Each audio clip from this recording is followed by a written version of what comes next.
Alyssa Milano's presence at the hearing for Supreme Court nominee Brett Kavanaugh made big headlines. The actress is a survivor of sexual assault and stands in solidarity with Dr. Christine Blasey Ford, who she believes is also a survivor of sexual assault at the hands of Judge Kavanaugh.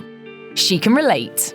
Milano revealed in an essay for Vox that it took her years to tell her closest friends about her assault, channeling the #WhyIDidn'tReport movement of sexual assault survivors. She wrote in part, "It took me 3 decades to tell my parents that the assault had even happened. I never filed a police report. For me, speaking up meant reliving one of the worst moments of my life. Telling our stories means being vulnerable to public attacks and ridicule when our only crime was to be assaulted in the first place." Despite Milano's attendance at the hearing and outspoken support of Dr. Ford, the actress said she had yet to speak with Ford. She told The Hollywood Reporter on September 28, 2018, "I am hoping to speak with her in the future, and I've extended all of my contact information to her through her attorney." And I'm, happy to be in there, standing by her side in her quest for justice.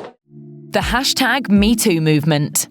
Activist Tarana Burke created the #MeToo movement in 2006, and it became a movement among women of color before hashtags were even a thing. Milano, however, is credited with helping the movement pick up steam in 2017. After #MeToo blew up, the actress told The Guardian, "It was the perfect storm to happen, and I feel really blessed I was the vessel, the messenger. It's very special, probably the greatest thing I've felt." We're not going to be silenced anymore. We're going to speak out.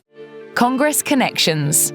Milano's activism caught the attention of Senator Dianne Feinstein, who reportedly invited the actress as her guest to the Judge Kavanaugh hearings. Milano told The Hollywood Reporter that she'd been in touch with Feinstein for about 18 months before the hearings were even a twinkle in Congress's eye. She explained, "Fatima Gos-Graves, president and CEO of the National Women's Law Center, and Tarana Burke were seated behind me. We all needed to be there to support Dr. Ford, and it was definitely a feeling of hope."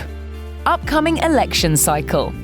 Part of why Milano is so vocal is because she wants Democrats to take back Congress in the 2018 midterm elections in November. Her visibility at the Kavanaugh hearing was in part a tool to create a blue wave at the polls and to get more women engaged with the electoral process. She told The Hollywood Reporter, "Everyone needs to go volunteer for a candidate that they believe in, that is going to protect the rights of women and that is going to fight for women. I will lobby as hard as I possibly can to get the Democrats in the House to put forward the policy for impeaching Kavanaugh for the Supreme Court." Social media updates.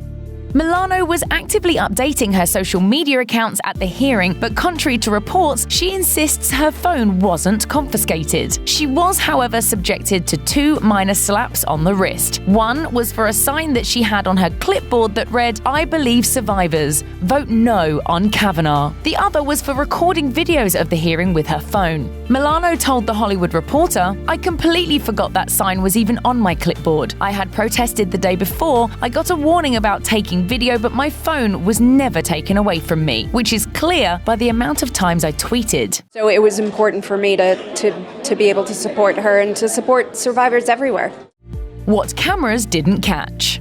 Milano told The Hollywood Reporter that TV cameras at the hearing didn't capture everything that was going on, so she wanted to be sure she was there to witness it in person. She explained, "Throughout Dr. Ford's testimony, what you could not see as someone watching at home were the senators on the Republican side being disengaged, looking at their cell phones. It made them look like they didn't care. It gave them the opportunity to disengage, not be present, and not have to look her in the eye or feel any sort of sympathy." Milano observed Judge Kavanaugh's actions too, from her vantage point behind the Supreme Court nominee. She said, "I was seeing under the table that his knee was bobbing up and down. I could see him breathing heavy."